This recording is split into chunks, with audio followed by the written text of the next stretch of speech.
All right, ladies and gentlemen, welcome back to the Squad Goals podcast. I am your host and technical director, Gabe Walerziak, and right here with us, we have our two co-stars, Seth and Simone. What is up, guys? What's up, What guys? is good? All righty, and today we are taking a look at match day 3, all of the crazy results, all of the upsets, who went through to the round of 16, the knockout rounds, and who got eliminated. Let's just get started right away. We're going to recap all 16 of the games and get our reactions and see what's up. So let's start right away with Group A. Both games were playing at the same time. Ecuador versus Senegal and Netherlands versus Qatar. The Dutch, all they needed to do was to win, and they got that. They beat Qatar 2-0, and Senegal and Ecuador were fighting for a spot in the knockout rounds, in which Senegal ultimately prevailed 2-1. How do you guys feel about Group A? Both of those matches. Take it away. Yeah, so obviously the Netherlands had a pretty easy finish to their group stage, coming in with 4 points, just needing to beat Qatar to really secure the top spot in their group. I mean, they took care of business in that game. I mean, they played well. Wasn't anything too special. They had some good interplay in the midfield. Both of their goals were solid goals, especially their first one by Cody Gakpo. But yeah, the Dutch looked good in that game. They went in, did what they had to do, finished first in the group. Yeah, it was definitely an easy game. I mean, everyone was underwhelmed with how Qatar played in this entire World Cup. Yeah. It was pretty much impossible for them to lose that game. Yeah, I mean, their players look pretty well. They look decent in the game. I'm just surprised that they didn't win by more. I was expecting at least 3 goals in that game, and 2 is kind of poor for such a solid team against Qatar. I mean, it's Qatar. Not to be the biggest hater of Qatar, but how with that talent on your team, you got to be putting in more than 2 goals, in my opinion. Yeah, no, they struggled to finish their chances, and especially going up against a Qatar team that's already out of the World Cup, so their Nothing to fight will for. and desire to really get a result is not as strong. Absolutely. So, but yeah, I agree with that. So that brings us over to the Senegal-Ecuador game in this group as well. This was a great game, in my opinion. I mean, a really cagey affair here. Super back and forth, in my opinion. I mean, it just seemed like counterattack after counterattack after counterattack. And all the chances were really threatening on both sides of the balls. Both teams like to use their width, get out wide, deliver balls into the box. And every time they did, it was always dangerous. It was always bouncing around in there. Multiple chances were created because of it on both sides. But obviously what got it done for Senegal was their set piece play. Chelsea man, Koulibaly. That's right. I wanted Ecuador to go Koulibaly. through, but seeing Koulibaly score, that was just it was beautiful. Yeah, if it wasn't gonna be Sadio Mane to send them through, it was only right that their big man Koulibaly sent them through with a nice finish off a set piece there. But you got to give props to Ecuador. They fought really hard this whole World Cup. They did, and they dominate. They didn't. I'm not gonna say dominated the games in shots, but they did dominate possession with nearly 70% of it. So they did. They had really good control of the ball. They just really struggled to finish those chances. Yeah. Because they like you played said, well. it was back and forth. So even though they controlled most of the possession, it was insanely back and forth with each attack ending in a counterattack, basically. Yeah. So it was very, very intense, but a very good game to say the least. Yeah. All respect to Senegal. They deserved it. They played really well. Yeah. No, very good game on both sides. Obviously, Senegal did what they had to do. Yeah.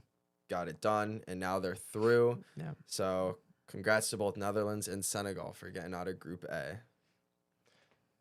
And yeah, that is going to be exciting to see how both of these teams do in the round of 16 and the rest of the knockout rounds. But in their way are the competitors from Group B. So let's analyze and react to how Group B finished. Of course, next time we take a look at Seth over here. Take a look at his shirt. He's wearing the badge of our nation, the United States of America, we were in Group B. The USA were playing Iran, and of course, England and Wales were playing in the Battle of the United Kingdom of Great Britain.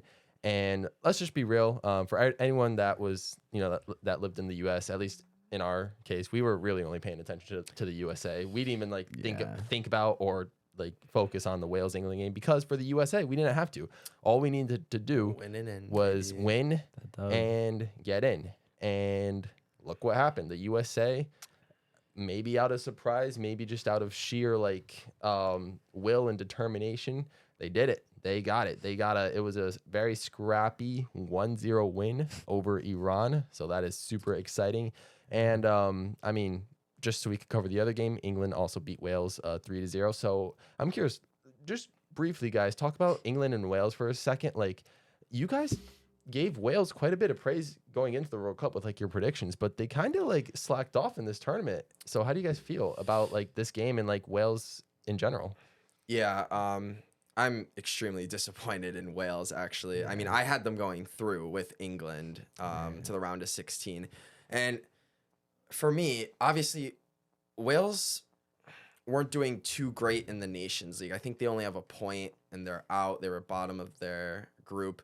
But what I liked about Wales in the Nations League real quick was their ability to keep games close. I'm pretty sure every single game they lost by 1 goal. Whoever they played, whether it was Belgium, Netherlands, these big teams, they always found a way to keep it close. And then in their playoff games to get here, they looked good. They showed promise. They showed heart. So that's why I had good confidence that they can maybe sneak out of this group. And it was just a total letdown for Wales. I thought, since it being their first World Cup since 1958, that they would maybe show a little bit more urgency, especially, with a leader like Gareth Bale at his first World Cup, such a superstar player. I mean, he did in the USA game, though. He did step up for the team, but it was gone after that. Yeah, pretty much. It wasn't there in this England game. I mean, England they showed their quality.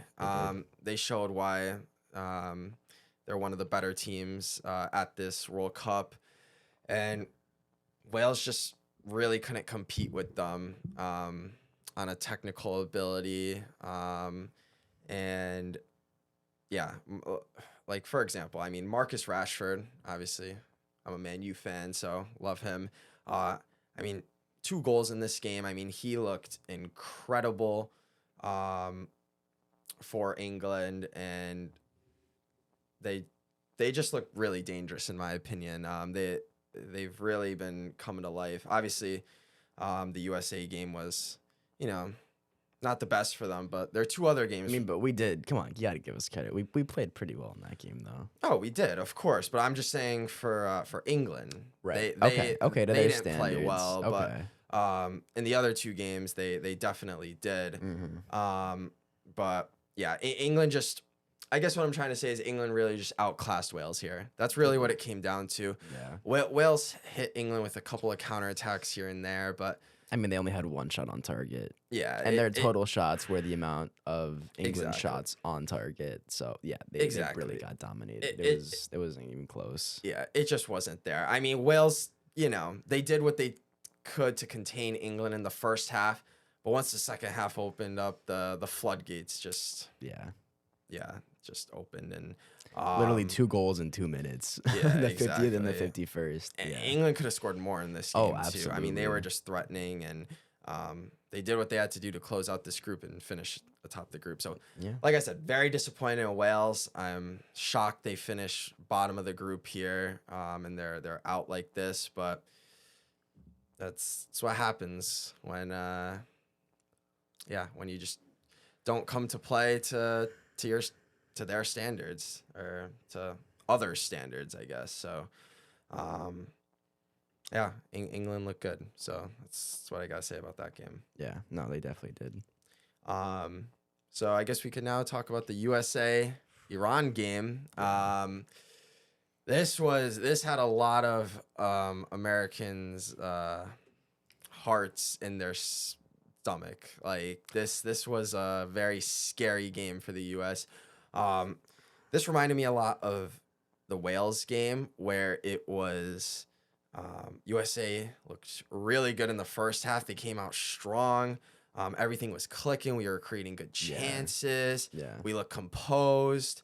The play just looked, very smart and methodical. Mhm. And then once again, the second half rolls It's like around. they changed their tactics. Well, And they played more defensively. it's not only that, but it's almost like they played right into Iran's hands. Like, Iran, they changed their tactics at halftime, trying to push forward, have more possession, be able to create chances. That's exactly what they did. And Greg Berhalter decided to just sit and park the bus, be defensive. That was He just pathetic. subbed in a couple of defenders, a center defensive mid, and we had like no possession for that last 30 minutes of the game. Literally in the beginning we had over 60% possession, I think, and it dropped down to being almost an even 50-50 for the rest of that game. Like, that's insane how you dropped that possession stat so low and like that quickly. So no, it was just, you don't park the bus on 1-0. You don't park the bus on 1-0. No, you don't. They should have been pushing for that second goal. Even 2-0 is kind of pushing it, and 2-0 is still possible for a comeback. 3 is okay, now you're getting into further territory, but because 1-2, that's still anyone's game. I understand he's trying to prevent the goal, but by parking the bus and adding more defenders, you're inviting more pressure. Exactly. Because more chances for them. Exactly. So I don't know why they didn't just keep it how they had it in the first half. At least for the first 70 minutes. I understand towards the very end when players are getting tired or, other situations are coming into play. But when you're just letting this team dominate you, especially at the very beginning of the second half, they have the entire half to just build momentum. And they were building it. You could see that they were definitely building that momentum. And they're getting closer and closer with each opportunity. Exactly. And some of them were really close. Yeah, and I don't know if you noticed this, but I noticed it. Every time in those last 30 minutes, every time we tried to get possession, when we had it, just kick it down the field. Yeah. Or boot it. Just boot it. Or or just kick it right to Iran. But this was with 20, 30 minutes to go. Yeah. I understand if there's 2 or 3 minutes to go in the game, you're just clearing it, getting out of there. Yeah. But don't you want to hold possession? That's how you're going to burn time. Yeah. Yeah, sure, you might kill 30 seconds by booting it down the field, but Iran's just going to get right back on the ball and come flying up the field again. At least if you're holding possession, you can play around with it in the back a little for a few minutes, burn time that way. You can even sneak in a through ball and maybe get a chance on goal. Exactly, because Iran's holding such a high line. Right, because they want the ball back. They want the ball back, and that's when we play to that to our advantage. Yeah. So, yeah, I completely understand what you're saying, and I agree with that. So, obviously, it was very scary for the U.S., but they got the win. They did what they had to do. Yep. But that concerns me because that's 2 games in the group stage that Greg Berhalter has done this.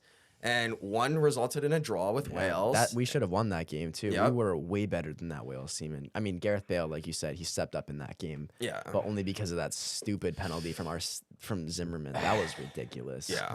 And then in this game, too. Yeah. And it kind of scares me. I mean, I have hope for this team, but you can't. You're not. I don't know if you're gonna get away with that against the Dutch tomorrow. Yeah, if we score first on them, we need to score another one because they can get a goal back like that. They're a team that can just they put in shot after shot, so exactly can sneak them in easily. Yeah, I totally agree. And the last thing I want to say that concerns me a little bit about the U.S., but I'll just praise them first. Good group stage, solid group stage Absolutely. so far. Their midfield play has been incredible. Tyler Adams, Weston McKennie, Yunus Musa, they have been bossing that midfield, keeping us in these games. They've been incredible. But one concern I have that I just want to end talking this game about is the lack of goals. Yeah. What, two goals in the whole group stage? Yeah. I mean, it was just enough, right? It was just enough, but is it going to be enough to advance further in this group stage? Is it going to be enough against the Dutch? Would it be enough against Argentina per se if we face them in the quarterfinal? the lack of goals concerns me. Yeah, as a it's U.S. scary. fan, like I need to see them scoring 2-3 goals a match, especially against like a Wales or Iran. Like, Yeah. Especially but- when you're playing that much better. Like we were levels above Wales in that game, especially in the beginning. yeah, So the fact that we couldn't get more than one goal is very disappointing. yeah. So hopefully they'll be able to turn that around, but we'll hope. see. But we're just obviously very happy to see them advance and go the round of 16 against the Dutch. See what happens. Absolutely.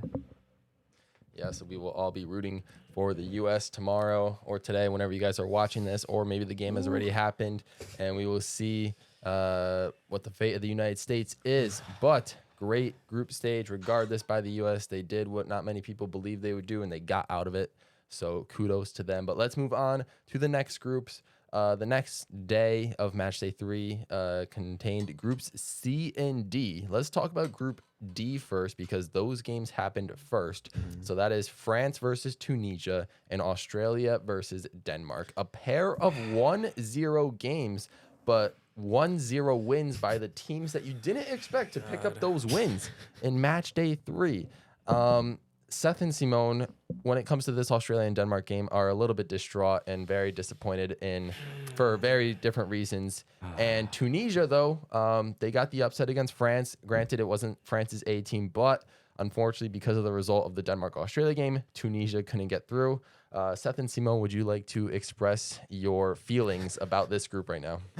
We both had Denmark going through. So that's just heartbreaking to see that they couldn't even get a win. And they only scored one goal in the entire group stage. I didn't just have Denmark going through. I had them 9 points, winning the group with ease. Dude, I did too. Like, That's the thing. I did too. I put my full hope in. Like, they played so well in the Euros. I put full support into Semifinals. them. Christian Eriksen is back on the pitch, Yeah. ready to make his mark on the World Cup. I'm thinking, hey, this team is back together again. They're gonna produce magic. It was quite the opposite of that. Yeah. We'll start with that game. Australia, Denmark. I mean, I'm almost speechless.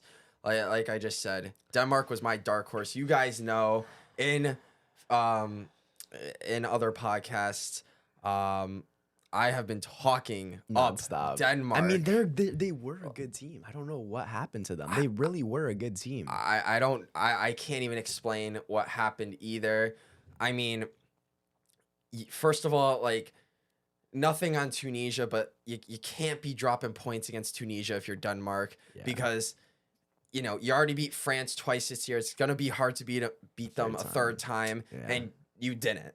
So now you got to go into Australia where it's a must against Australia where it's a must win, and that should have been a win for And I feel really stupid because I was saying that Denmark is a team that doesn't get many opportunities, but when they do get those opportunities, they put them in the back of the net. And they did exactly the opposite of that. 'Cause they've shown they can do that time and time again. Exactly. And so when I finally say, I'm like, you know what? They've shown it in the past. They're going to do it again. They do the complete opposite. And they miss all the good chances that they have, which is really, really unremarkable. Like, it's not believable for this team. Yeah, The Denmark. quality they have. Denmark was one of those like feel good stories, right? Yeah. Coming into the World Cup, like was. obviously with Christian Eriksen and his heart and everything, and what they did in the Euros as well. Like, this was a feel good story. Everybody was like had Denmark, or a lot of people had Denmark as their dark horse, especially me, thinking they would make a magical run in this World Cup. Yeah. I mean, I had them getting to the freaking semifinals, bro. Yeah, so it just... Wait, no. I had them going to the finals. Oh, my God. I had them in the finals. Oh, no. I think I had them in the semifinals. Yeah, you had them, and I had them in the finals. So that's just crazy to me. Wow. That's just crazy. And now they're out of the group stage. But, yeah, just extremely disappointed in Denmark. Like, Yeah. they had the talent. They had multiple chances to take this game from Australia. Just couldn't finish them. It's hard for me to talk about this. It's just painful. Like I said, I'm almost speechless. But yeah, I guess just about the game specifically. I mean, kudos to Australia. I mean, they did what they did against Tunisia to Denmark, a 1-0 win. They got the goal. They finished their chances, which Yeah. they don't get many of, Yeah, but no, they don't. did what they had to do. And Australia is very underrated defensively, and they I mean, held they their did own. concede the most goals in their entire group, but that was because of that Well, spanking they got from France. And yeah. like they showed that against these other teams they can stand their own, you know. Yeah. When you don't have Mbappe running through 5 of your defenders, you know, you can see what they do. It's almost hard to believe they conceded the most goals considering they had 2 shutouts. Yeah. Like that's weird. Yeah. That's weird to say, but yeah, I mean all their goals were from that. All the goals against them were from that game, from one game out of 3. Yeah. And they still had the most goals against. I mean, I've said it in podcasts before. I'm not a big Australian fan. I should be clear in there, but like you gotta respect it. I had no faith in them. I Nobody think I had them did. in last place no too. one did. So it's wild, and They're- I gotta respect it. Yeah, not a single team. And you know had why faith. I say that? Because they have not played Andrew Redmayne. As long as he doesn't play, I am so happy. That's my thing. Keep him on the bench. If he comes out, bro, instant turn on Australia. Instant turn. I do not like that guy. If you're watching this, you're a piece of shit. All right. But yeah, I'll just close this game by saying Australia, they They did deserve that win. I mean, they did not dominate possession. Denmark dominated them 70% possession, but that shows like possession isn't everything. They had Right.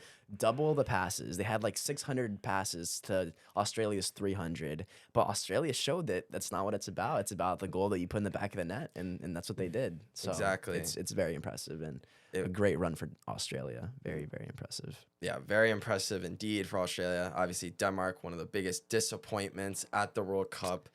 It's just hard for me to talk about it, so we'll move on to the other game in Group D.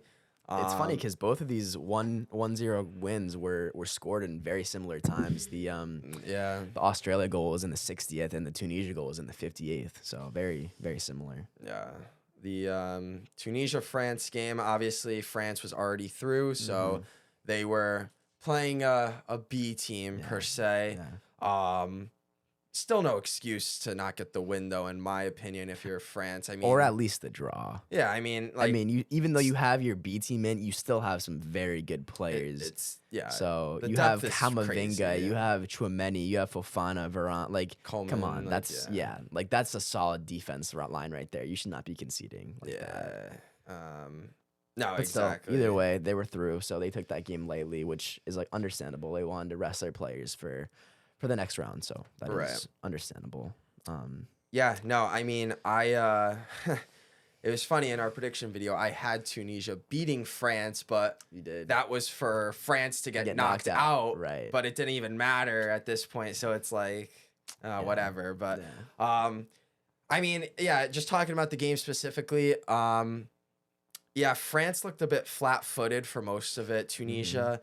I mean, but as soon as Mbappe came in there, bro. As soon as they put in Dembele and Mbappe Yeah. and Griezmann, like If once that the game- starters started coming in, Yeah, nah. France, like the flip Yeah. switched, and you could see that France, if those starters had more time, they were fine in the back of the net because they were Yeah. really pressuring Literally, Tunisia. just at the another end. 5 minutes, they could have tied that game. Yeah, 10 minutes probably could have won it. Yeah. They were knocking hard. They were surrounding. They the top of scored the a goal too, but it 18. got caught off. Right. That's true. Right. But hey, listen, you can't take anything away from Tunisia. No, They not took at care all. of business. They had good chances. They got to win against the counterattacks. former champ. I mean, who knows? Maybe they'll win this year, but the 2018 champions. 2018, yep. So champs. that's always a dub. And obviously, them going out of the World, it's a good way to go out of the World Cup. Absolutely. Beating France Absolutely. like that. So Tunisia put up a tough fight in this cup, but obviously they fell to a similar path that Denmark did. So, but hey, if you got to go out, at least beating the champions is nice to have under your belt. whether So, it's their A team or B team, hey, doesn't still the matter. champions. Exactly. But yeah, so both those games 1-0. I just don't think we gave enough credit to these African teams in the beginning. Yeah, nobody really because did. They really have come to play, and you can see the quality of these players. Yeah, It's very impressive. it's really good to see Yeah, like another continent absolutely. being represented. Because before it was basically only Europe, was Europe and South America. Exactly. Yeah. And now we're seeing North Even America. North America's looking exactly. good. Even though the U.S. is the only one to go through, like Canada and Mexico had very promising ends to the World Cup. They played decently. Even Costa Rica Even had Costa a little Rica, bit of yeah, they had a chance of going through. So yeah. I mean, that gives me hope for the next World Cup as well. And again, with so many more Asian teams and African teams going through, it's incredible. It's way more diverse, and I really like that. Yeah. No, yep, I completely agree. But yeah, congrats to France and Australia for going through in Group D. The two guys you had not going through. Yeah, literally the two I had not going through, so I Yeah. didn't even. Hey, I mean, that's the World Cup for you. That's what happens.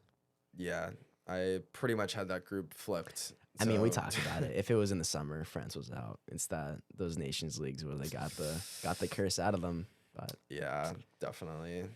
I really thought that World Cup curse would go through, but it happened in the Nations League instead. So Yep. they're looking good right now. Yep, absolutely. Alrighty. Yeah.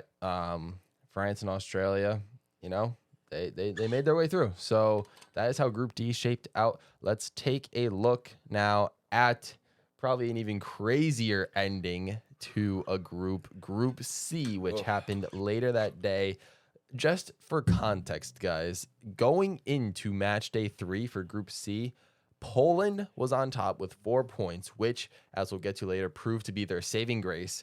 Then Argentina and Saudi Arabia were tied with 3 points for second, and Mexico had just 1 point. Mexico did not look good at all entering this third matchup. And then Mexico went up against Saudi Arabia, and Poland went up against Argentina.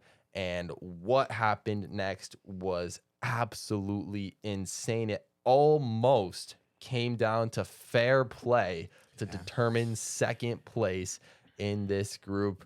But I'm gonna give it back to Seth and Simone. And Seth, I know as a fellow Polak, we are pretty happy for what happened, despite how no matter how it happened, it happened. So Poland goes through despite losing to Argentina 2-0. Mexico defeats Saudi Arabia 2-1, but it's too little, too late. Simone, I know you got those familiar relationships with us and your girl from Mexico and Poland, so this is probably the closest it could have gotten for you. But how did this group go for you guys? And are you guys happy? Are you guys like, what did you guys expect? And I think it pretty much shaped out in the end. But what's your reaction to this Group C? It's funny because I think if you go back to our prediction video, I think I actually, besides Saudi Arabia beating Argentina, of course, and Argentina the perfect not prediction, getting the 9 right? points, Because you had Argentina, Poland, Mexico, and Saudi Arabia. but not just that. I had Poland and Mexico tied on 4 points, and Poland going through on goal differential. Wow. And I had, it's funny.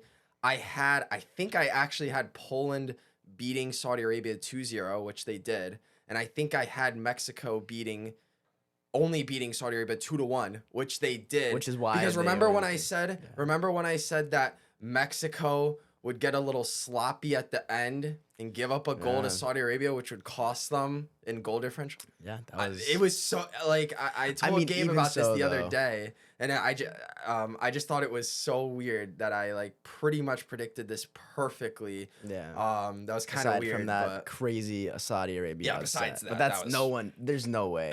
nobody saw that coming. But Yeah. anyways, let's talk about the games themselves. Start with Argentina, Poland. Yeah, I mean Argentina took care of business. Yeah, I mean that's what you expect from them. Yeah, dominated possession. They had some good chances created. Probably could have scored a couple more goals if it wasn't for our wonderful goalkeeper Szczesny, man. Saving your guys' life. Not only saving a messy penalty kick, but just other crazy saves he made that helped us get over the hump with goal differential. So thank you so much, these- Chesney. I'm looking at the stats and they're insane. Argentina with 75% possession during Yeah, that they game. dominated with possession, dude. 23 shots with 12 of them, so half of them being on target. Exactly. Well, Poland only had 4 shots with 0 on target. The keeper was not even tested for Argentina. Yeah, in that so game. Doesn't shock me. So that's something I definitely want to talk about briefly is even though Poland are through, which I'm very happy about, but as we know, they're going against France in the round of 16, a very tough matchup. But can you read that Poland stat again, please? For which one? Their shots With and 0 shots on target. With 0 shots on target, with a total of 4 shots, Yeah. missing the goal completely. Yeah, so you hear that, right? They have a man named Robert Lewandowski on their team. Why is he not getting involved? Yeah. Why is Poland in all 3 games? I would say the Saudi Arabia game, that's when he got the most involved. But it wasn't even that much. Sure, he got his 1 goal, but that was because of a Saudi Arabian mistake. Pretty much throughout this whole World Cup, Lewandowski's just been a ghost. Yeah. And it's not his fault. Yeah. But Poland is just not getting him involved. He is your best player by far. Obviously, Szczesny is right now really our best player, saving us so many times. But like Based on previous statistics. based on previous statistics here, Robert Lewandowski, but he's a goal scoring machine for pretty much every club he plays for. So it's so surprising to me that Poland isn't using that to their advantage. Like I don't know what is going on there. I don't know why the midfield. Poland's midfield isn't too bad. Yeah. Like they have a solid midfield. I don't know why they're struggling to get the ball to Lewandowski in space so he can create and chances and get shots on target, score goals. But he's your playmaker. He is your main man. You need to be feeding him the ball, and they're just not. And I think it's unacceptable for Poland to have 0 shots on target Against when Argentina. Lewandowski is playing. That's unacceptable. Whether part of it is him, part of it's the team, the man, like whoever. I mean, only 2 goals in the entire competition. Exactly. So far, at least, in the group stages. Which Exactly. and yes, Poland go through, but that scares me a lot. That you're going up against the 2018 champs.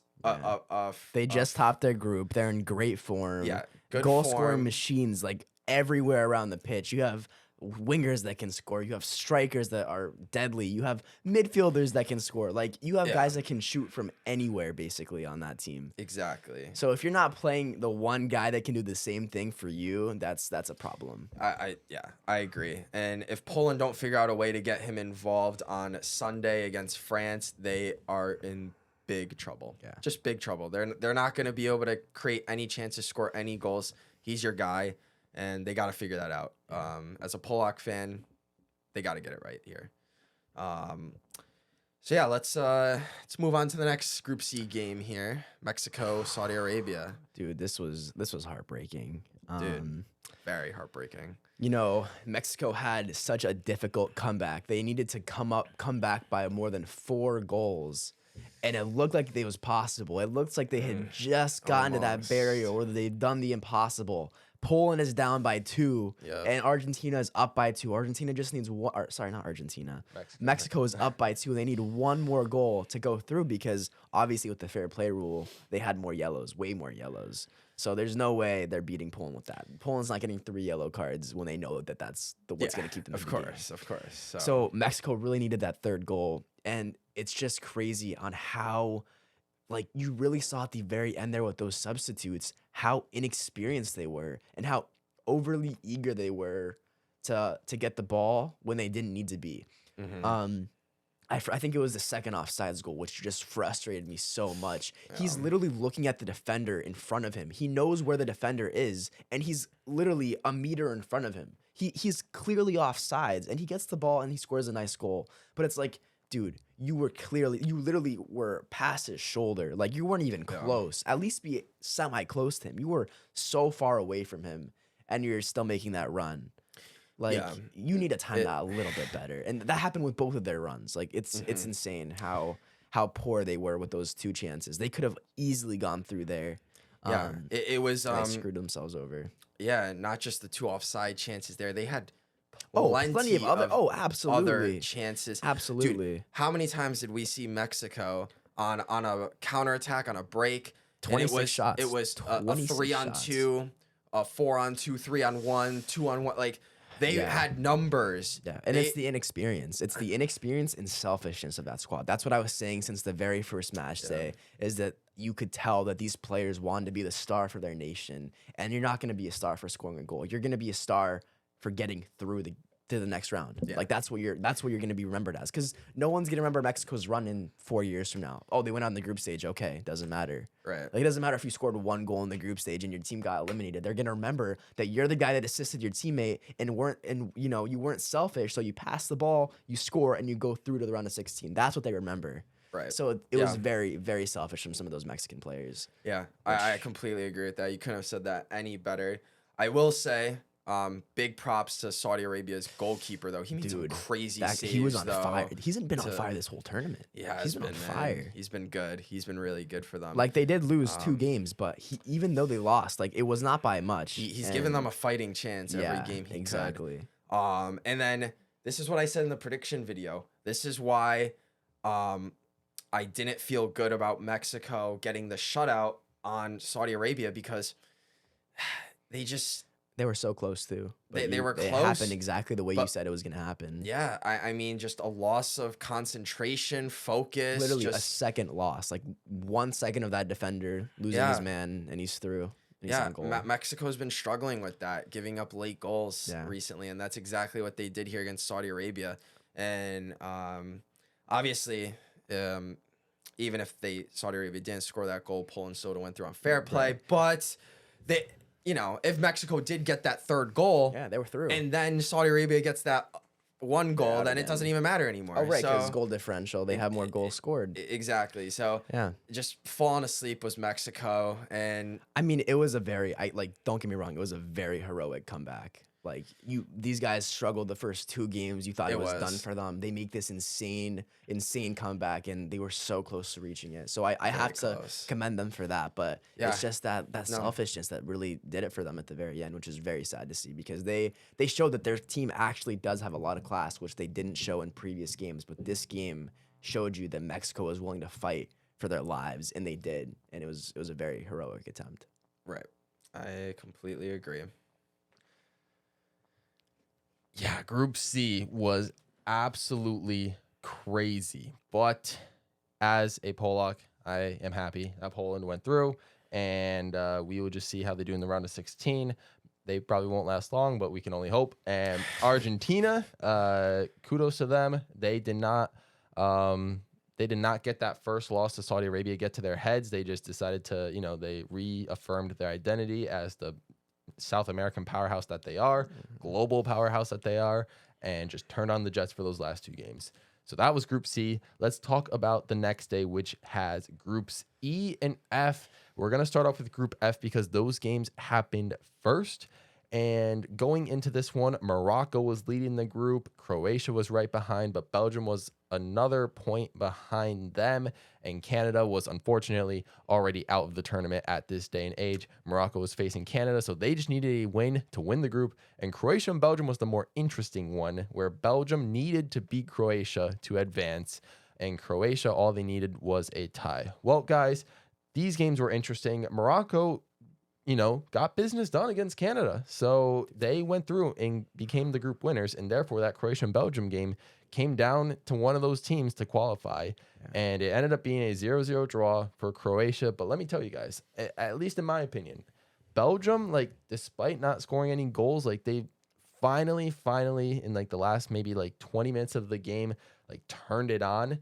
And they showed what they could have been this entire World Cup group. Do you think it was too late for Belgium? Absolutely. If they did that since the start of the tournament, they were 100% going through, because it was a class performance, especially against that Croatian side. Yeah, I mean, if you're Belgium, right? You've got 270 minutes in group stage play. Yep. why did it take you until The the, last 20. 250th minute of Yup. those 270 minutes to start playing like the team we You thought you actually- guys were gonna be? Yeah. Why did that take so long? It wasn't there against Canada. It certainly wasn't there against Morocco, and it wasn't there for 70 minutes against Croatia. Yeah. And then all of a sudden, you guys are like, "Oh no, we're going to be out of the World Cup. Maybe we should actually do something." And they looked like the Belgium that I remember from has quality 2018. players and Yeah. can actually put on a good performance, create chances, be dangerous, be threatening in front of goal. But I mean, listen, it was too little, too late. It really was. Yeah. And I think I know we got the elephant to address in the room. Freaking Romelu Lukaku, dude. I think God was playing jokes with him. I don't know what was happening. He there. had like 5 different chances that easily could have, all of them should have gone in. Yeah. Every single one. I mean, I'm Like- the thumbnails of him like for the recaps are just him like with his hands on his head because of how many chances he missed. I got that's a little unacceptable for a player of Lukaku's quality. You got to finish one of those. Come on, you have to finish one of those. This is the World Cup. This might be his last World Cup. It's definitely his last World Cup. Like, yeah, like you gotta, show out for your nation. Like, you can't just narrowly miss chances like that. That was completely unacceptable. But I'm not putting all the blame on Lukaku because Oh, it's not. No. Belgium, it took them way too long, and it was just unacceptable. Like, most of this tournament, they looked like they didn't even want to be there. Yeah. There were multiple fights Falling in their out locker between room. so many teammates. Exactly. Their captain thought Doesn't they're have too any old faith. and Yeah, has no faith in them. Yeah. I'm glad they're out. I really am. I'm sorry, our Belgian fans out there, but I'm glad you guys are out because it was just really embarrassing to see They weren't you united. guys. That's what you like. Like- To me, a small team like Morocco that's all working together. Their goal is to work as a team, be unselfish. Pass the extra ball instead of like trying to get glory for yourself. Yeah. And just making sure that your nation goes through. It's not about you sacrificing everything, like your entire body, so that your country goes through. Yep. And it seemed like none of those Belgian players had that until those last 20 minutes. But then, like you said, it was too late. It was way too late. I agree.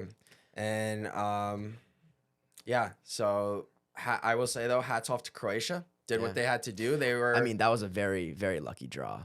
Like they could have 100% lost that by 2 or 3 goals there. And the thing is that Lukaku he's had so much controversy in the last years. He's been labeled as one of the worst strikers in the world to one of the best after that season with Inter. Some of those chances were a little questionable, and you would expect him to score that. But it's like you said, it's not 100% his fault. No. Why was he the only person in those positions? There's a whole other 9 players attacking with you, aside from the goalkeeper, obviously, who's Right. not there. But there's 9 other players with more than half of them being attackers. Why is he the only one getting the ball? Why is he the only one actually trying for the team? So honestly, he's the reason that they could have won that, and you can't hate him for missing those chances. He tried his best, in my opinion. For sure. But yeah, just gonna talk about Croatia briefly. They had a solid group stage, I believe. This game specifically, I thought they had some good chances early on where did. they could have easily taken the That lead on Modric, Belgium.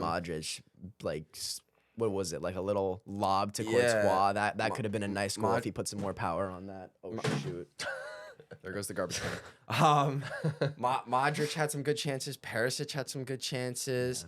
Brozovic had a couple good ones too. Like, Croatia had some solid play, which led to some good chances, which could have, made things even more difficult for Belgium. But obviously, they weren't able to finish as well as they did against Canada in that last game. But listen, I'm happy that Croatia's going through. Yeah. I They think deserved it more than Belgium. They That's for definitely sure. did. I mean, these are 2 of the oldest teams at the World Cup, and like you see Croatia, no problems, at least that we've heard of. Yeah. No falling outs between And I players mean, or anything. even if there are, just- that's something that stays in the like dressing room. Exactly. That's not something that you're telling to the public, because once that goes through the media, all the other teams know that. Exactly. And that was the issue with Belgium. They knew that this team was dysfunctional. Yeah. And it's like Belgium realized that these other players knew this, so they used that to their advantage towards the end, but that was way too late.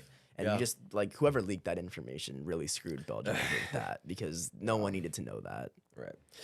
Yeah, but yeah, Croatia did what they had to do, got it done. They fight for the are badge. through. They fight for their country. They and, do. yeah. They're a strong team. Absolutely. Even though they're older, they are a strong team with quality Absolutely. players Yeah. who can Great really hurt passers. you with their passing ability and just their experience in general. Of Yeah, playing in big experience. games. Absolutely. Like they know what needs to be done in every little situation. So they're a team to watch out for going in the round 16. Yeah. Yeah, let's move on to Canada Morocco here. Wow. So this was a Morocco. very interesting game. Obviously, Canada not really playing for anything except for pride Yeah. at this point, as they are out of the And at World least Cup. they got their second ever World Cup goal, Yeah. even though it wasn't scored by a Canadian. Yeah, But still, hey, two World Cup goals in your first World Cup isn't too bad. a goal's a goal. So Goal is a goal. but yeah, obviously we don't really need to talk about Canada here. I think what we want to focus on is Morocco here. Their man. team is class. Wow, We did not give them enough total credit class, beforehand. man. These guys are literally working like almost in perfect unison all the time. It seems like even though they don't dominate possession in these games, like when they have the ball, they know exactly where to pass it to and where their teammates are. It feels like they've rehearsed these like strategies time and time again, and it just works so well for them. And their players also are so fast and so fit that they're running the full 90 minutes. They're putting high pressure on you. They're just coming at you. That's a scary team to go up against. Super scary team. Morocco, they're a hot team right now. They're really hot. If I was Spain, I'd be a little nervous right now if I were them. I don't want to spoil anything, but I have Morocco making a great run. I don't blame you. I mean, this team has looked like one of the stronger teams at this whole World Cup. Yeah, no, I mean, absolutely. like you said, I mean, 2-1 in your group stages when you have Belgium and Croatia in your group is very, very impressive. yeah, dude. I mean, you said it all. I mean, they look fit. They look fast. Their passing is incredible, short and long passing. Their ability to get down the field through the middle of the field, through the wide the channels, side. And their set piece ability. They are very set dangerous pieces. on set pieces as well. Yep, Ziyech with that left foot's always dangerous, man. He's That been mix-up, something like else I said, for for Morocco. Courtois, it was just insane. Like, absolutely world-class set pieces for them. Yeah, for sure, man. I mean, this Moroccan team is very scary now, and like you could tell they're playing with heart. Yeah. They're representing the badge. They want to be here. They Yeah. want to make their mark. You Yeah. could tell.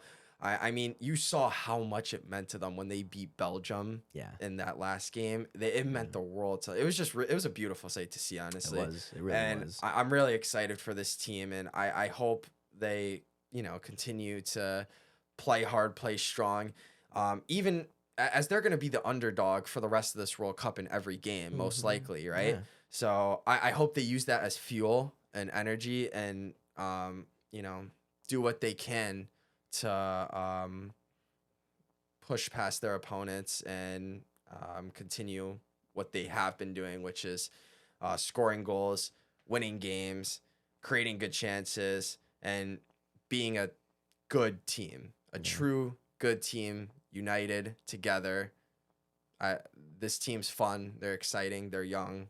I'm ready to see Morocco in the round of 16 and maybe further. Yeah, I mean, it was also a great performance against Canada. It was a very solid performance. They caught Canada lacking time and time again since the 4th minute with that Hakeem Ziyech goal. Yeah. What the hell was that goal doing? Like it was a bad pass from the defender, but how are you passing it directly to Hakeem Ziyech? His left foot is one of the most deadliest left feet in the world right was just now. Embarrassing. And that was just terrible.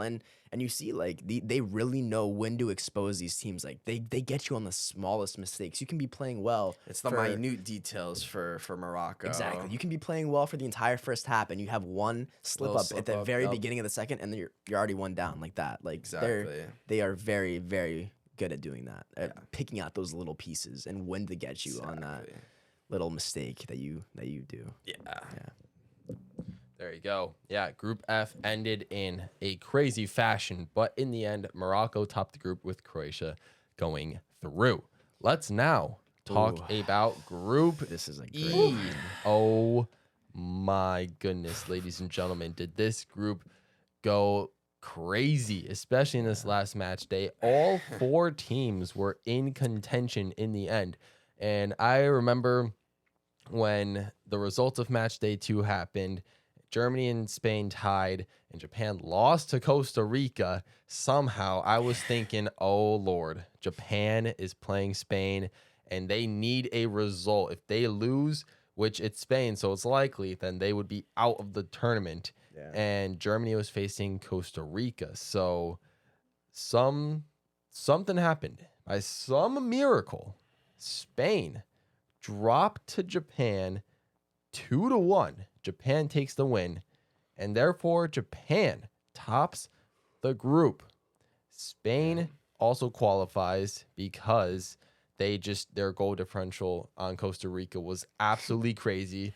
I mean, who knew that pouring 7 goals onto Costa Rica would actually come into play later down the stretch? Goal differential's big in World Cup. Very, very big. So I'm going to hand it off to you guys.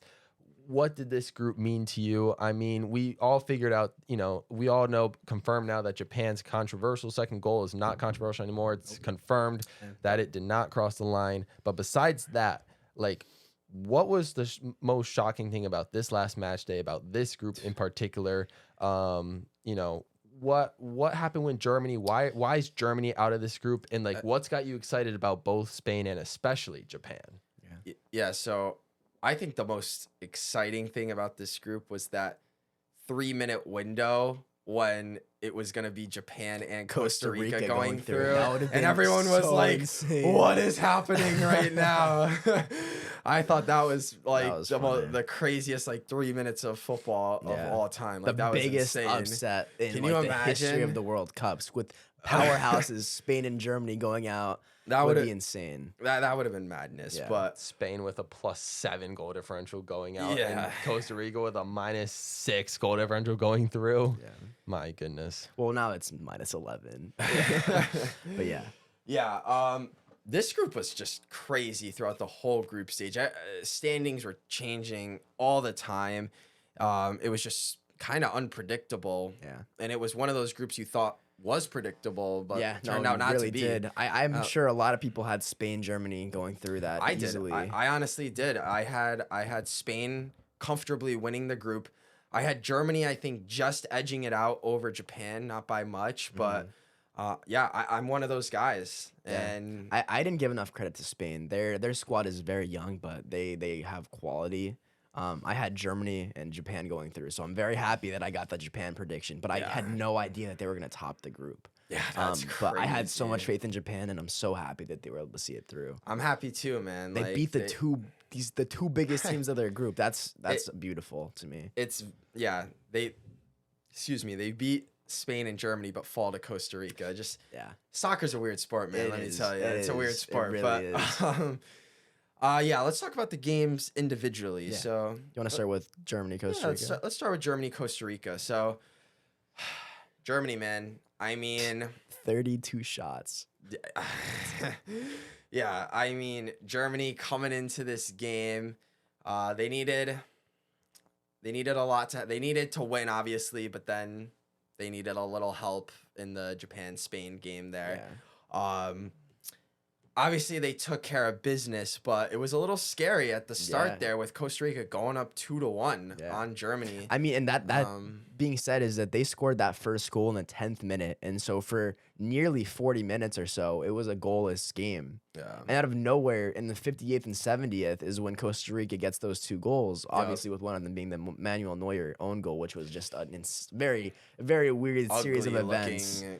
Some weird star jump. It was weird. Very ugly. And so for those 3 minutes, 2-1, it was like a shell shock. And there's only 20 minutes left of this game, but Germany, they knew their class. They had the ability to do it. They and turned it 3 on minutes, they got another one, and then another one, and then the 4th one. So it was you know, Yeah. that was the Germany we expected. Right. Yeah. I think Costa Rica played hard because did. they knew Yeah. that if had they a won chance. this game, They had a chance. Yeah. they were through. Right. Absolutely. So they fought hard. They got 2 goals against Germany, which I think is still pretty That is impressive. very impressive.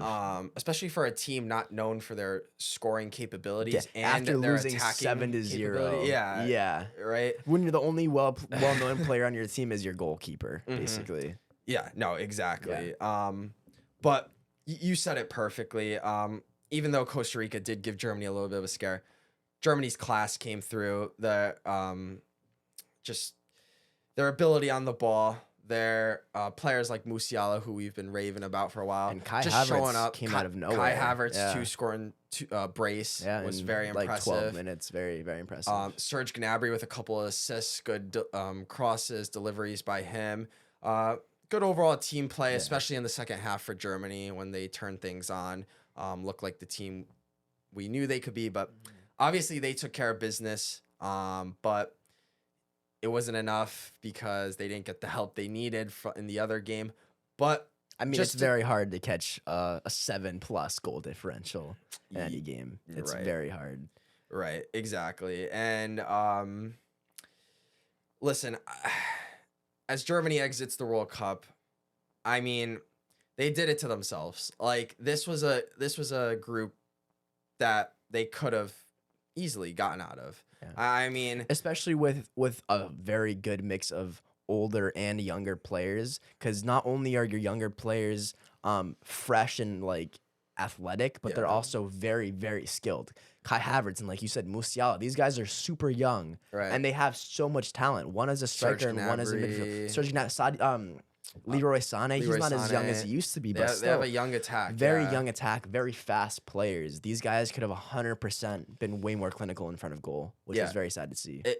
Listen, I mean, right? Let's just run down the list real quick. You think of Germany. Obviously, Japan gets the upset over Germany in the opening game, but that's a game Germany should have won. Yeah. I mean, Japan deserved the win, right? But just thinking from an outside perspective, that's a game most people think Germany should win, and they should. They have better talent. I mean, the class everywhere. better An amazing yeah. defense, an amazing goalkeeper. Even though he's older, he still showed his class by far Yeah. in this World Cup. So But it's, yeah. exactly, and so that's a game you think they're gonna win. They drop all 3 points there, all points in general there. All respect to Japan. They deserve Oh, that. of course they played deserve very that win. well. Not taking anything away from them. But yeah, on paper, you would assume that Right, on Germany's paper. taking that win easily. Right. So you go from there. You go to Spain, which, okay, yeah, that's obviously a tough game, but Germany had a chance to win. They had a chance to win at the end. They could have grabbed all 3 points, and they didn't. They failed. They should have. to. I mean, you have to understand at this point in time that Spain has a 7+ goal differential. Yeah, you got that. And That's that a means game that if gotta you win. guys have the same points, there's no way you're catching them. So you It's- have to be winning that game Yeah, if you want to stay in this competition. Exactly. So, and because they didn't, they got the draw. Yeah. That left them with 1 point going into the final match day, making it meaning they needed a lot of help to really get through. And It would have had to didn't been a happen. Japan destruction of Spain, which was never going to happen. Yeah. So, yeah, I mean, Germany just they didn't take care of business. That's what I'm gonna leave it at with that, with Germany, and obviously good win against Costa Rica, I guess, to go out of the cup, but Yeah. that's not what German fans want to see. No, not at all. I mean, especially for the second World Cup in a row. Yeah. That's after winning your World Cup in 2014, going out in the group stage in 2018 and 2022 is Yeah, not for- expected from that team at all. No, for At sure. all. Maybe like, okay, 2018, understandable, 1 World Cup, but 2, especially with that talent, Yeah, no chance in hell. for sure. So let's go to the next game here, Japan, Spain. Everyone, can we just give a round of applause to Japan? I mean, my goodness, what a team, right? I mean, They- amazing. They topped this group, this difficult group. This is not an easy group, and a lot of people, had Japan as dark horses as well. And unlike Denmark, they're coming through on their promise of being a dark horse team, Yeah. and it's just so exciting It to watch is. this Japanese team. Yeah. Every single game they played, they were super exciting. and they get a huge win against Spain to top the group. I saw the craziest stat. I'm sure you guys saw it too. But Japan had only 17% possession in this game. Yep. That is the lowest amount of possession in a World Cup game where that team won. Yeah. Right? Yeah. Ever. Like that's like 17% That possession. just shows you it's not just about passing the ball. It's really not. Yeah, like in just unbelievable counter It's like a attack FIFA game ability right there. Oh yeah, big time FIFA game right there, right? Just Spain opens the scoring with Alvaro Morata in like the Right. 10th minute. They get it going, and then you think Spain's they're up win. 1-0. Yeah. They have possession. They're in literally control. as soon as they get pressured all the way back to the goalkeeper, it looks like Like- you're not going to be getting the ball from them. Yeah, Which is actually really, really. you think the game's over. Yeah, and that was really frustrating for me, which is that I guess when Spain goes up like that, they start playing so conservatively, which is I don't know, like they're They trying to do. tire the other team out, which ends up backfiring, and we've seen that happen to them a few times now. Yeah, we were talking about that the other day when we were rewatching the Spain game because it was on TV. Spain, they were dominating possession, but they were sort of just passing it back and forth between the midfield and the defensive line. Yeah. But you looked at the forward line of Dani Olmo, Alvaro Morata, Ferran Torres. No creative runs, nothing. No dropping deep to get the They ball. just run in straight. They're very straight, direct runs, and they work. But that's eventually people are going to read that. Yeah, there was after their first goal, there was no urgency. They were just, And that's playing what keep really- away almost in it. Yeah. That's gonna cost you. Yeah, you that's- can't do that against Japan. Exactly. You No, can't. Exactly. And I mean, what really frustrates me is that how do you have 83% possession but only 5 shots on target?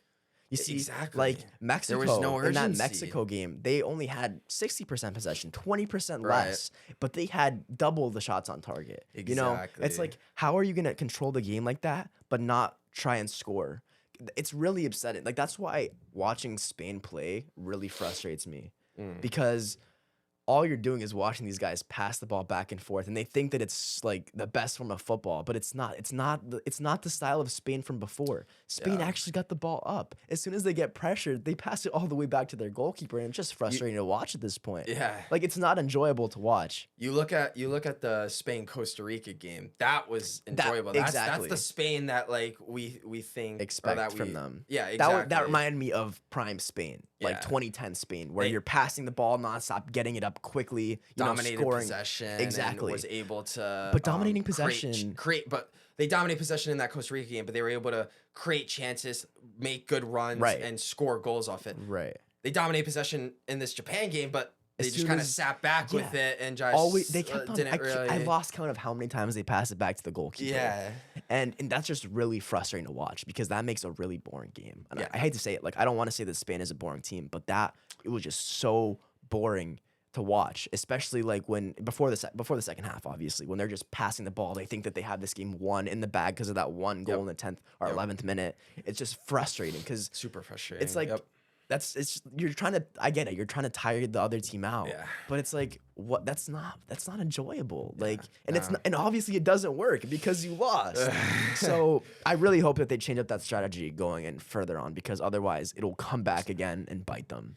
It could very well bite them in their first game Could be. against Morocco. Oh, absolutely. It really Because could. as you can see, Morocco is not a team that likes to dominate possession. They don't care. You can Yeah. pass the ball as much as you want. Eventually, they're going to snag it from you, and they're going to get a nice chance on goal. So Spain Exactly. really needs to rethink their strategy for this coming game because that was like a reality check with that Japan game. Yep, I completely agree, and I'll just end off this by saying that I wouldn't want to be playing Japan right now if I was Croatia because to me they're the most dangerous team in the World Cup when it comes to counterattacks. Yeah, they really They are. are the super deadly on their counterattacks.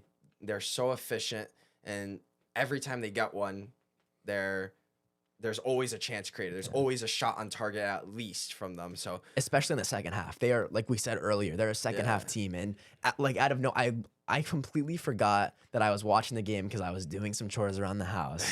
And I come back to watch the game and I see that there's already a goal. And I'm like, wait, what's going on? And I see that the referee is checking for the goal. And I'm like, oh, are they going to take away this one goal that they scored? And out of nowhere, I just see the 2 pop up. And I'm like, yo, how did I miss these? How did I miss 2 goals in 5 minutes? Right. And it's just insane. They can hit you that quickly, man. They are fast. Like, They're you could think fast. you could be dominating the entire first half. Yeah. And this team comes in 3 minutes, 4 minutes, they're back in it. I know.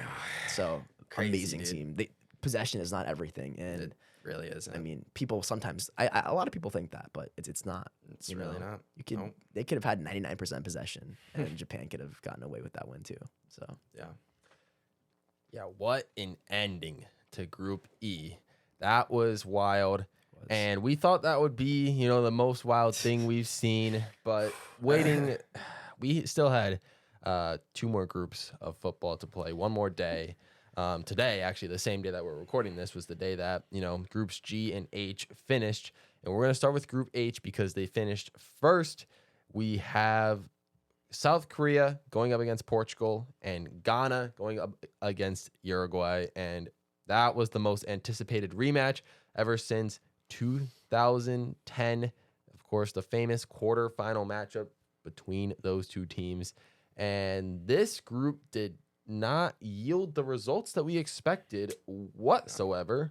We thought Ghana would get the revenge on Uruguay, but in some weird sense, I guess they did, but it wasn't even mostly in their control. But regardless, Uruguay, despite saving a Ghana penalty kick, they win 2-0, and they drop out of the World Cup because South Korea comes out of nowhere and beats Portugal 2-1, scoring their game-winning goal in like the 91st minute or something like that from a beautiful breakaway from Heung-min Son.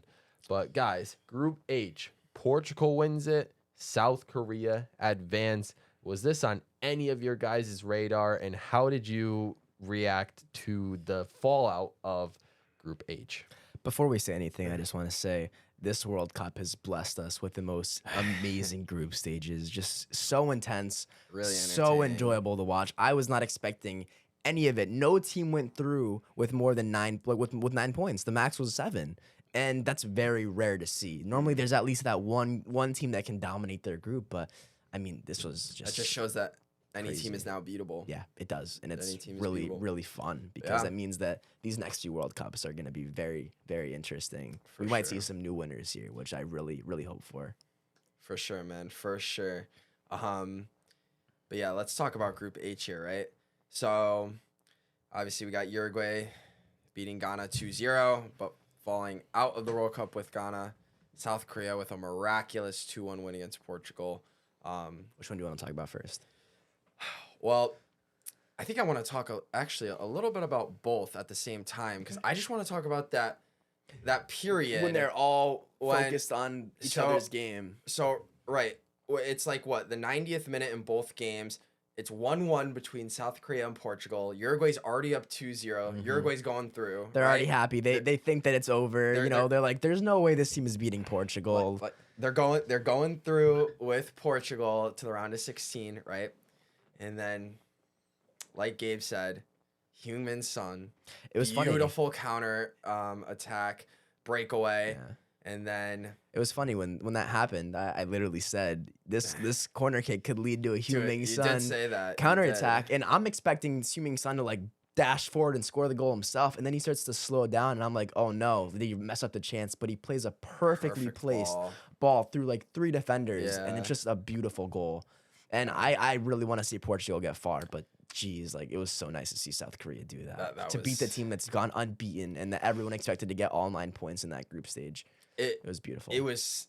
yeah. Obviously, I want to see Portugal get far as well as a Ronaldo fan, but man, it was just so beautiful to see South Korea get that goal because Yeah. I mean, especially since Portugal is already through, like why not, right? Exactly. Like why not? Exactly. So, that was amazing, and I And loved it then- because we had both games on, and You saw when all the players got the news of the, of the you South saw- Korea goal. You saw Luis Suarez on the bench crying. You saw the fans checking their phones. They couldn't they're all believe it. stressed out. Like, no way this happened. Yeah, they were all, and then you heard the commentators talking about it and saying how then Uruguay had to get that third goal Yep. to And how have a Cavani almost scored chance. it, but even though he was Almost offside, did. the keeper with insane reflexes, Landing on almost his head. breaking his neck. Yeah, after like Yeah. smacking his head earlier that game too. Yeah. So But that little period right there where South Korea scored the second goal, and then like watching the Uruguay team and seeing their reaction to it and realizing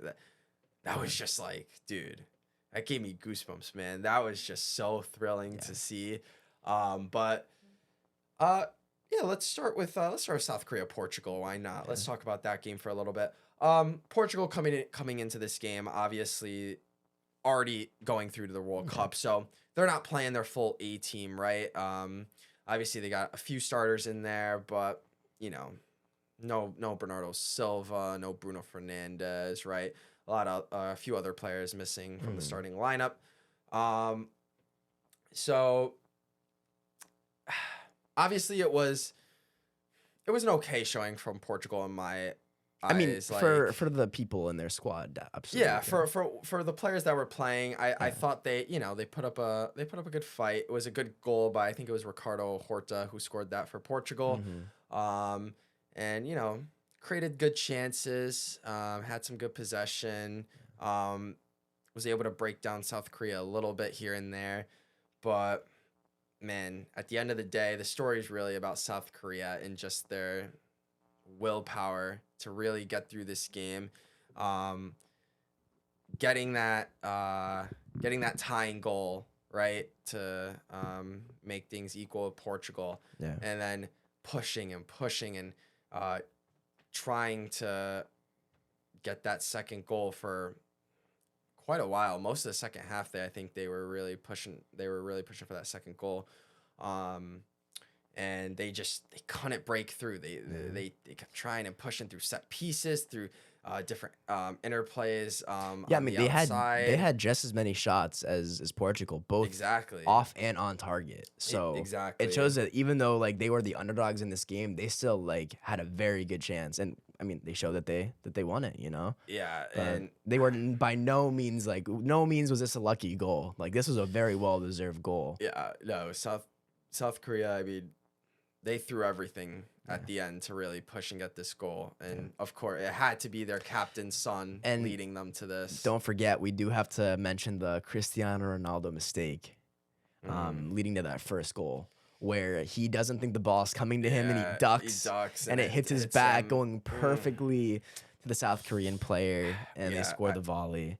I don't want to get into this too much, save this for another time, but Ronaldo's had a really rough World Cup so far. At least it's been kind of tough to watch, actually, but they're in the round of 16, so hopefully he can turn things around. But we'll save more talk about that for another time. And luckily they were already through when this happened, so it wasn't the biggest of mistakes. Exactly. But that could have been costly if they hadn't won those other games. Yeah, but this just shows the heart of these underdog teams. South Korea, just like Morocco, just like Japan, right? Push until the end, fighting as hard as they can, representing the badge, their country.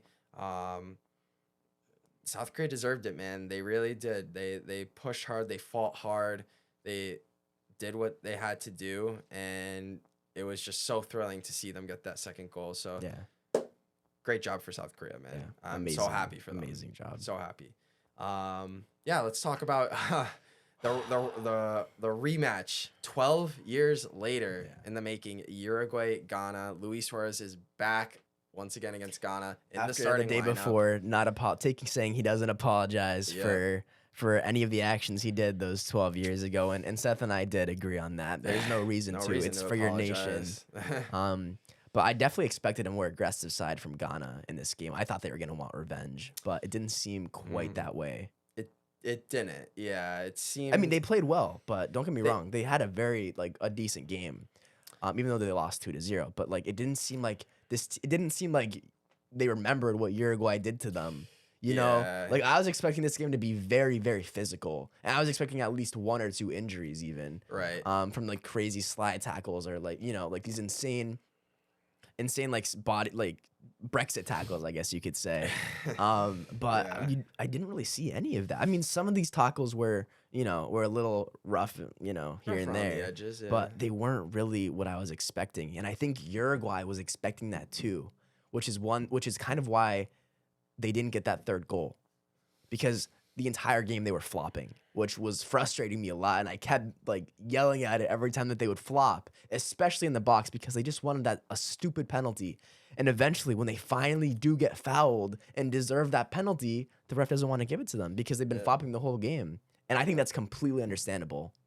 How, like, when do you know when they're flopping versus a real one? You don't want to be giving a penalty for a flop, Right. And I agree with that, but I also think Uruguay struggled to get that third goal because of their tactical change. I mean, when they made defensive substitutions, right? Right. When the Because I thought that they had the win with just 2 goals, and they weren't expecting to go down to goal differential. and yeah, when the South Korea Portugal game was still 1-1, they made those changes, going defensive. Yeah. And then when they realized, like, oh damn, we got to get this third goal.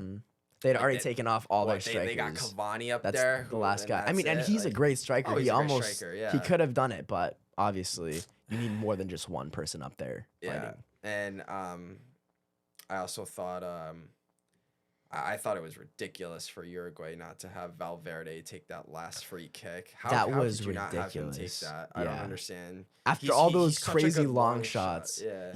even in that game, he had like 1 or 2 decent long shot attempts. Yeah. And the fact that he was standing there ready to take it, I and thought it's he was up- gonna. Oh, dude, I thought it was destined, man. I Yeah, really thought it I was did destined too. for him. But then I don't know I who don't- he was I don't that know who takes that it. guy Like was. just a simple pass to the goalkeeper. Yeah, It it's was just- ridiculous. yeah.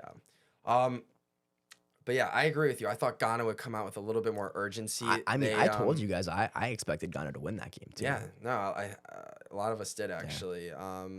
And obviously Uruguay getting those 2 early goals. Yeah, within like 6 minutes of each other. Yeah, we were like, like what's Ghana doing? Like they just their midfield looked. We're making poor passes. Very poor. We were both Um, very disappointed in Partly's yeah. performance, because he Yeah. didn't seem like he was on his game at all. He played way better in the first 2 matches, and we And- were expecting that same level of class, and it was not there today. Right. And then defensively, they looked a little poor. I mean, I think it was the second goal. The cross comes in, and it just goes right through 2 defenders. They both Yeah. like whiff it, and it's Yep. like, what are you guys doing? Yeah, Like that cannot be happening. Maybe okay, one is acceptable, but both of you is Yeah, like like- that cannot be happening. Ghana was just sloppy this game. That's was. the word I think. And I to mean, use, the reason sloppy. they could have lost by more, They're their poor. goalkeeper was Yeah, insane. he today. was solid, but yeah, it just wasn't meant to be. But Sadly. I guess Gabe said it perfectly as well. Ghana, in a way, was still able to defeat Uruguay by taking bringing them down with them. Yeah, they both. Yep. They both prevented went that. Hey, down, I mean, so- they prevented that third goal, and They that's did. what ultimately kept Uruguay out of the next round. So, yeah, you know what? It's probably a win for them in that sense. for sure. So congrats to Portugal and South Korea, and yeah, we'll see them in the round of 16. There we go, guys. And now, for the last time, we have one more group to talk about in the group stage. The last group, Group G, consisting of Cameroon, Brazil, Serbia, and Switzerland. And I would say these 2 games are basically just a tale of one was extremely boring and one was extremely entertaining. Yes. Cameroon versus Brazil was one of the games. That one was very boring because, well, Brazil just didn't even try. You know, they had their pretty much like their B- team in there or something, which are still like legends. They're good players, but they just struggled today with their chances. It was very disappointing. Like they were not clinical at all. They missed so many opportunities, which was ridiculous. Which is why they aren't not starting for Brazil. Yeah, absolutely. But yeah, so Brazil, they fell to Cameroon 1-0. So Cameroon got that win, and that actually made things a little bit interesting. But I think it was too little too late because Cameroon didn't get that goal till like the 89th minute or so. Yeah. But Serbia and Switzerland was the other game. This game was basically to determine second place. Serbia needed a win, and Switzerland needed a draw or a win to take it. And Switzerland needed a win by more than 2 goals to catch up to Brazil in goal differential, but that didn't happen. So many lead changes in this Serbia-Switzerland game. So feel free to talk about both of the games, how it went down. What was your reaction to, Switzerland and Serbia, how that game happened? Yeah. And yeah, that's pretty much it. Like, how do you guys conclude this group? Yeah, so I'll start with Brazil Cameroon because, like you said, definitely was the more boring game between the two. Yeah, I mean, listen, Brazil's depth is crazy. So even if they're playing their backups, it's still a star-studded team. It really is. But yeah, it just they really they dominated most of that game, and they just So many kind chances. of multiple chances, just a little sloppy, few mistakes, and just poor execution led to Brazil's 1-0 loss against Cameroon. I mean, Cameroon still had a shot to qualify. I mean, So they they came were close. playing, they had everything to play for in this game. And obviously they got the win, but their goal came just very late. Too late. Way too late. I mean, if that Switzerland game was a tie, then they obviously not with goal differential. If they would have needed to score Right, one more, yeah. but that would have been a very close. It would have been very close, yeah. But I think Brazil's gonna be fine, even with this loss. Like I don't think that wasn't their really, main squad. Well, so. wasn't their starters, and like for me, it's a lot different when you're playing in a game that like is gonna get you to the next round or not.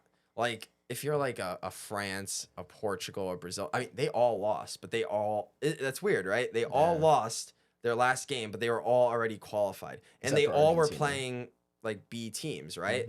So it just shows like, I mean, that you want to keep the starters healthy and like, but it's like the urgency isn't there as much because you're already through, so you're not as worried. It's not like you're either gonna go through or be eliminated. So Brazil's gonna be fine. They're fine. This isn't anything like, oh no, sound the alarms. They lost to Cameroon. Like they'll be fine. So let's just get that straight, right? And then just last thing I'll say about this game. I mean, Cameroon, man. I mean, they honestly surprised me in this group, this cup. We had them like getting no points, like losing every game, but They ended at 1-1 they- and 1. That's not bad. no, they gave everyone a challenge. I mean, they only lost by a goal to They lost by a goal to Switzerland, right? And then a crazy 3-3 draw with Serbia, and then they beat Brazil. And dude, Brazil's B team is still like a really good team, so it doesn't even matter. Stars all over the pitch still. Yeah, so that listen, Cameroon, I think they can hold their heads high. Yeah. Even though they're leaving the World And Cup they weren't here. even dead last. Yeah. So that's very impressive. So Cameroon, respect to them. They really fought hard, and it again, like we were talking about, these African nations, man, they're coming to play. They did come to play in this World Cup. Yeah, and it'll be very fun for the next World Cups as well. For sure. So But yeah, one thing is that the entire time I was putting all my money on Abubakar, and I was so happy to see him score that goal. Despite him getting a red card right after. That was one of the I funniest loved things I've it. ever seen, because he scores that crazy goal beating this, powerhouse of a team, even though it is their B team. But Right. you're still beating Brazil, and that's matter. hard to It do. doesn't That even is matter. not hard. That is not an easy task. And Nah. scoring the last minute winning goal against them, even though your team is out now because of Switzerland winning their doesn't game, matter, man. it doesn't matter. I'm taking my shirt off, dude. I Yeah, don't care. and the sad thing Screw was it. that he already had a yellow card. So because he took off his shirt, that was his second yellow. It So was that- funny though, because they showed the video of the ref, and the ref was like laughing and like embracing him, like Yeah. and he And you like could he see that knew he was going off. Yeah, like, he didn't care. He knew Who that cares? it was It's over. the World Cup. Yeah. The World Cup's done. Like, Yeah. enjoy yourself, man. You Yeah. scored the game winner against Brazil. Yeah. Your country has only been in Brazil one time. Yeah, in now it's history twice. Of playing We each were other. we And literally you're the looked reason that they up. won twice, We right? looked that up right before the game. That they've Yeah. only won once, and everyone was like, "Oh yeah, it was probably in a friendly." And now look, they beat them in the World Cup, and that's, Bro, yeah. they're still beating Brazil. Dude, So take your shirt off, jump in the stands, Yeah. chug a beer, dude. I don't care. Like I'd do anything, man, if I scored that goal. So, but yeah, Cameroon, man, they fought hard. Props to them, man. And good, I mean, good cup for them. If they hadn't lost that 1-0 game against Switzerland, they were through with that win against Brazil. Yep. Because if they would have tied, they would have been tied with Switzerland 4-4, and they would have had the almost exact same. They would have the exact same goals for and goals against, and it would have gone to head to head. And obviously Switzerland won that, so they would have gone through. But aside from that, like, yeah, that was very close. Cameroon almost pulled an insane upset against Switzerland and Serbia. Yeah, very close for Cameroon. But let's move on to the last game of the day here: Serbia, Switzerland. What an insane game. This one, I'm pretty sure in our prediction video, I said was going to be a sleeper game. And I did say it was going to be quite high scoring, and it was. So I'm glad I got both those things right. But, man, this was a really good game here. Back and forth for quite a while. All 5 goals under the 50th minute mark. I know. Yeah. Crazy. Really back and forth. Yeah, for me, Switzerland won the game, but they also, to me, did look like the better team. Yeah. I mean, just barely though. Like not miles above. No, not miles above, but yeah. I think especially with that last goal, might I add. Oh yeah. That back heel was absolute class. It was beautiful. That was such a beautiful build up. Yeah. Watch the highlights of this game, guys. Trust me, you're gonna see some really nice goals in here. If you haven't seen the game, of course. But yeah, for me, I think Switzerland, they just had a little bit more quality on the ball. Their build-ups were cleaner. Didn't make as many mistakes. I think they had a little. I'm sure possession was pretty even, but I think Switzerland they were going for it, and I just think they have good quality players and very talented team. They have a pretty underrated team actually. Yeah. A good mix of veterans and youngsters. With like Shaqiri and Xhaka as your veterans, and you got and they're leaders Embolo too. They're not just like players that are good. They're actually leaders, and that's what you want from a veteran that has that experience and that leadership quality. Exactly. So I mean, I thought Switzerland looked good this game. They put in a good performance. Yeah. All 3 goals were very, very nice goals. None of them were luck. They were all like solid goals. And like I said, few mistakes from them, which was nice to see. And we were just talking about their build up with the back heel goal. That was really nice. Yeah. But yeah, I think Switzerland did deserve the win, but Serbia fought hard, man. If we talk about Serbia, I mean, you had them going through too. I did have Serbia going exact through. opposite. So this game was very, very intense and fun for us to watch because I had Switzerland going through and he had Serbia. So it was very fun. It was back to back to back to back. So. I did have Serbia going through. I'm impressed with Switzerland because coming into this cup, I didn't have a lot of faith in Switzerland. Their form wasn't very good. As good as it was in a year prior. And now they look like they're clicking again. They which did is like good to the see. opposite of Denmark, which was their form fell, but then they regained it. And Denmark's form was good, but then it just completely fell. Yeah, and Serbia. I mean, obviously they beat Portugal to get that cup spot, and I thought it was almost destined for it to be that Portugal-Serbia rematch, but didn't happen, and that's all right. But Serbia fought hard, man. I mean, they have class players. They do. Their team is very underrated too. It is a very underrated team. I mean, they have a dangerous attack with Tadic, Vlahovic, Mitrovic up top there. Mitrovic and Vlahovic getting the goal there. Both goals for Serbia there. And they were clean goals. Very, too. very Both nice of them goals. were very nice goals. Yeah. Like you could tell the class on these players when they scored that. With Mitrovic scoring a banger upper 90 and Vlahovic scoring a unbelievable pass into the bottom corner, which no one expected. Very, very great goal. This was just a fun game to watch because it was just they were both taking shots and they were scoring their shots, right? Yeah. Switzerland first, then Serbia came back and scored a few minutes later. Right. Then Switzerland scored again. No, Serbia scored again. Serbia was up 2-1. Serbia was up. Okay, then and then Serbia right scored, before but then half, Switzerland scored again. And then the third time. And then Switzerland scored again. But then you would and then it seemed like Serbia might have scored again to make it 3-3, and then we might have kept They came it going, close. They came close. Yeah. But that's the issue that we were also mentioning. Why would you take off an amazing goal scorer like Vlahovic? Yeah, I was some questionable subbing by the Serbian manager in the second half for sure. Yeah. But yeah, for me, man, I Definitely think one of the best games of this World Cup. definitely was. Yeah, for me, Switzerland, I think, did deserve the win. Not by much, but deserved the win. Yeah, they just pushed it out. I think they played a cleaner game, and their attacks were just a little more fluid, and it wasn't just one player. Like, it was the whole team building it up in the final third. They got a lot of people involved in there, and exactly. good movement in the front line as Yeah, well. you It could was just good. see them drawing the was good. defenders out of position. It was beautiful. It was some of the best football I've seen in recent times. They were perfectly like making these crazy diagonal or sideways runs, dragging their defenders, creating space for their teammates to just shoot the ball, and it was fantastic. I completely agree, man. Yeah, no, Switzerland had a very class performance today. Very class performance, yes. I mean, both of the teams did, don't get me wrong, but Switzerland was very impressive as well. For sure, man. Yeah. So, yeah, congratulations to both Brazil and Switzerland for going to the round of 16 in the World Cup. And, yeah, man. Happy to see another prediction come true. Yes, sir. There we go.